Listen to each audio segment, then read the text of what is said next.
मसूद अजहर का खानदान खत्म, अपनी मौत का सताया डर फूट फूट कर रोया। मसूद अजहर फूट फूट कर रो रहा है क्योंकि उसका खानदान मिट चुका है और अब उसे अपनी मौत का डर सता रहा है। अब तो वो पाकिस्तान के उन आकाओं पर भी भरोसा नहीं कर पा रहा जो उसकी सुरक्षा कवच बने हैं, क्योंकि ऐसे सुरक्षा कवचों को भारत ने भेदा है, उसे तोड़ आतंकियों को मौत की नींद सुलाया है। इसलिए मसूद अजहर बस अब कुरान की आयतें पढ़ रहा है, क्योंकि भारत को मिटाने के ख्वाब देखने वाला आतंकी अब खुद मिटने वाला है। एक चिट्ठी ने इस बात पर मुहर तक लगा दी है, इसलिए आज का चचिट्ठा खोलेंगे मसूद का और आपको बताएंगे उसका साम्राज्य कैसे तबाह हो रहा है और कैसे उसे मिट्टी में मिलाने की पूरी तैयारी हो चुकी है। नमस्कार, कैपिटल टीवी का खास शो का चचिट्ठा देख रहे हैं आप। मैं हूं आपके साथ हर्ष भारद्वाज। भारत के ऑपरेशन सिंदूर के बाद पहली बार प्रतिबंधित आतंकवादी संगठन जैश ए मोहम्मद की तरफ से लिखी गई कई चिट्ठियां सामने आई हैं। इनमें उसने साफ तौर पर स्वीकार किया है कि मई 2025 में भारत की तरफ से चलाए गए ऑपरेशन सिंदूर ने जैश ए मोहम्मद के नेटवर्क की रीढ़ तोड़ दी है। इस चिट्ठी में उसने पहली बार बताया कि उसके परिवार के कौन कौन से सदस्य मारे गए। मसूद अजहर ने चिट्ठी में बताया कि बहावलपुर में भारत की तरफ से जो मिसाइल हमला किया गया था उसमें उसकी बड़ी बहन के पति, भतीजा, भतीजे की पत्नी, भतीजी, परिवार के 5 बच्चे, करीबी दोस्त मारे गए। उसने अपने करीबी दोस्तों और उसके परिवार के सदस्यों के भी मारे जाने की बात कबूली। उसने अपने दोस्त का नाम हुजैफा बताया और लिखा हमले में हुजैफा की मां और उसके 2 और साथी मारे गए। चिट्ठी की 3 बड़ी बातें। जैश ए मोहम्मद के कोर कमांडर ढेर हुए, मार्कज जामिया मस्जिद सुभान अल्लाह जमींदोज हुई, फंडिंग और भर्ती पर असर, यानी इन बातों को मसूद ने खुद कबूला है। चिट्ठी में मसूद अजहर ने बताया कि भारतीय हमले के बाद घाटी में नई भर्ती पर काफी असर पड़ा और फंडिंग भी काफी कम हो गई है। दरअसल भारत के ऑपरेशन सिंदूर के बाद के दिनों में जैश ए मोहम्मद के प्रमुख मसूद अजहर ने कई आंतरिक संदेशों को जारी किया, जिससे पता चलता है कि पाकिस्तान में मौजूद इस आतंकी संगठन ने भारत के हमलों पर अंदरूनी तौर पर क्या प्रतिक्रिया दी। इन संदेशों में अजहर ने परिवार के करीबी सदस्यों को खोने का अपना निजी अनुभव बताया, रोने लगा, उन नुकसानों को भी बताने लगा जो पाकिस्तान में हुए। उसने पाकिस्तानी सेना से भारत के खिलाफ जवाबी कार्रवाई की अपील की है और भारत से बदला लेने की बात भी मसूद कह रहा है। मसूद अजहर ने अपनी चिट्ठियों को मजहबी रंग देने की भी कोशिश की है और शुरुआत में उसने अपने निजी दुख का जिक्र किया। हमलों के बाद जारी पहला संदेश अजहर की एक बहुत ही निजी बात से शुरू होता है। वो लिखता है, भारतीय हमले में उससे जुड़े 14 लोग मारे गए थे, जिनमें उनके परिवार के 10 सदस्य और 4 करीबी साथी शामिल थे। मसूद अजहर की एक चिट्ठी तो सिर्फ उसकी बड़ी बहन के बारे में है, जिसे वो बाजी जान कहता था। उसने अपनी बड़ी बहन को भी जैश ए मोहम्मद से जुड़ा बताया और उसे एक मजहबी महिला बताया। अजहर ने लिखा कि वो हमेशा, यानी बड़ी बहन, हमेशा शहादत के लिए दुआ करती थी और अपने सभी 6 बच्चों को इस्लामी शिक्षा के लिए समर्पित कर दिया था। मसूद कहता है कि सभी 6 बच्चे इस्लामी विद्वान बन रहे थे और 5 ने कुरान को कंठस्थ कर लिया था। मसूद अजहर की एक चिट्ठी उसकी बहनोई हाफिज मोहम्मद जमील के बारे में भी है। खत के मुताबिक जमील बही खाता रखने में माहिर था और जेईएम की मस्जिदों का हिसाब किताब भी रखता था, साथ ही उसे सौंपी गई बड़ी रकम को भी संभालता था। हम लोग मारे गए बच्चों को चिट्ठी में मसूद अजहर बार बार उन्हें जन्नत के फूल, जन्नत के परिंदे और मासूम परिंदे कहता है। भारत से बदला लेने की धमकी। ऑपरेशन सिंदूर के बाद जारी अपने पहले ही संदेश में वो अपने रिश्तेदारों की मौत के लिए सीधे तौर पर प्रधानमंत्री नरेंद्र मोदी को जिम्मेदार ठहराता है। उसने लिखा है कि भारतीय हमलों ने सारी हदें पार कर दी और संयम की किसी भी उम्मीद को खत्म कर दिया।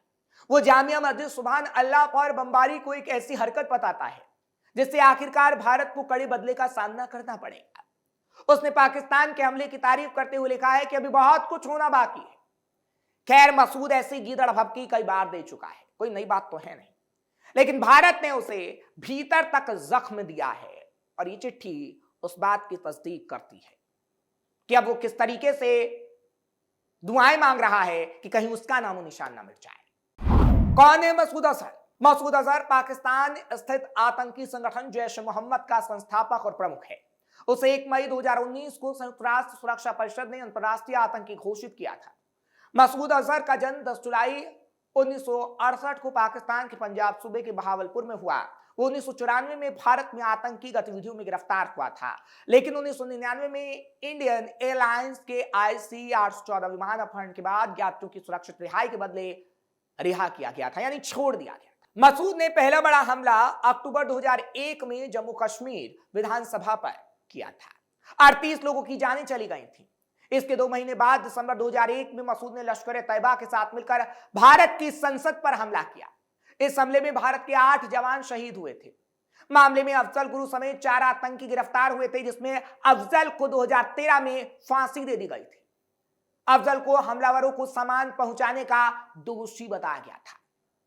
2014 में भारत में लोकसभा चुनाव से पहले मसूद अजहर ने पाकिस्तान में एक सभा में धमकी दी थी कि उसके पास 300 आत्मघाती हमलावर हैं। मसूद ने कहा था, अगर नरेंद्र मोदी भारत के प्रधानमंत्री बने तो भारत पर हमला होगा। हालांकि 25 दिसंबर 2015 को जब मोदी प्रधानमंत्री बने तो किसी पूर्व योजना के पाकिस्तान जाकर उस समय के अपने समकक्ष नवाज शरीफ से मुलाकात की थी, तो मसूद बिलबिला उठा था। इस मुलाकात के ठीक 7 दिन बाद भारत के पंजाब में बने पठानकोट एयरबेस पर हमला किया गया था। हमले में 9 जवानों और 1 सिविलियन की मौत हो गई थी। इस हमले की जिम्मेदारी यूनाइटेड जिहाद काउंसिल ने ली थी, जबकि हमले में जैश ए मोहम्मद का नाम भी सामने आया था। सितंबर 2016 में जम्मू कश्मीर के उरी में भारतीय सुरक्षा बलों पर हमला किया गया, जिसमें 19 जवान शहीद हो गए थे। भारत सरकार की तरफ से इस हमले का शक भी जैश ए मोहम्मद पर जताया गया था। 14 फरवरी 2019 को जम्मू कश्मीर के पुलवामा में भारतीय सुरक्षा बलों की एक बस को विस्फोटक लदे वाहन ने उड़ा डाला था। इस हमले में 40 से ज्यादा जवान शहीद हुए थे। हमले की जिम्मेदारी खुद जैश ए मोहम्मद ने ली थी। पाकिस्तान ने बैन लगाने के नाम पर किया था मजाक। जनवरी 2002 में जब परवेज मुशर्रफ भारत आ रहे थे, जब जैश ने यात्रा का विरोध किया। विरोध में जैश ने मार्च 2002 से सितंबर 2002 के बीच इस्लामाबाद, कराची और बहावलपुर में कई आत्मघाती हमले कराए। इसके बाद पाकिस्तानी सरकार ने जैश को आतंकी संगठन घोषित कर दिया। इसके बाद मसूद ने अपने आतंकी संगठन का नाम बदलकर अल रहमत ट्रस्ट कर दिया। मुशर्रफ से भन्न आए इस संगठन ने दिसंबर 2023 में मुशर्रफ पर जानलेवा हमला भी कराया। इसके जवाब में पाकिस्तानी हुकूमत जैश पर टूट पड़ी। नतीजा यह निकला कि मसूद ने पाकिस्तान सरकार से ही समझौता कर लिया, दोस्ती कर ली, हाथ मिला लिया।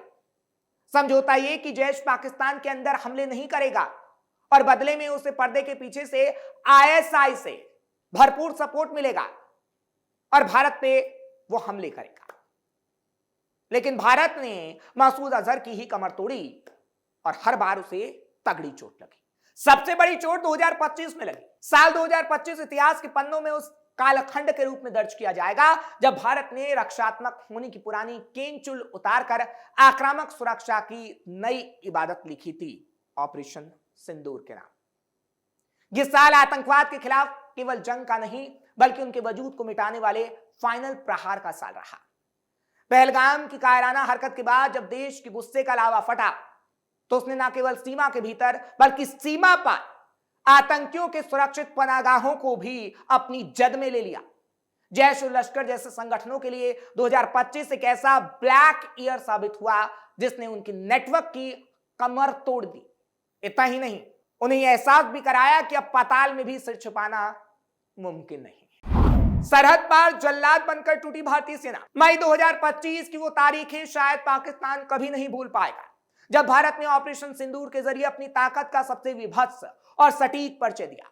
यह महज एक जवाबी कार्रवाई नहीं थी, बल्कि एक ऐसा प्रिसीजन स्ट्राइक था जिसने पीओके और पाकिस्तानी सरजमी पर बने 9 बड़े आतंकी अड्डों को शमशान में तब्दील कर दिया।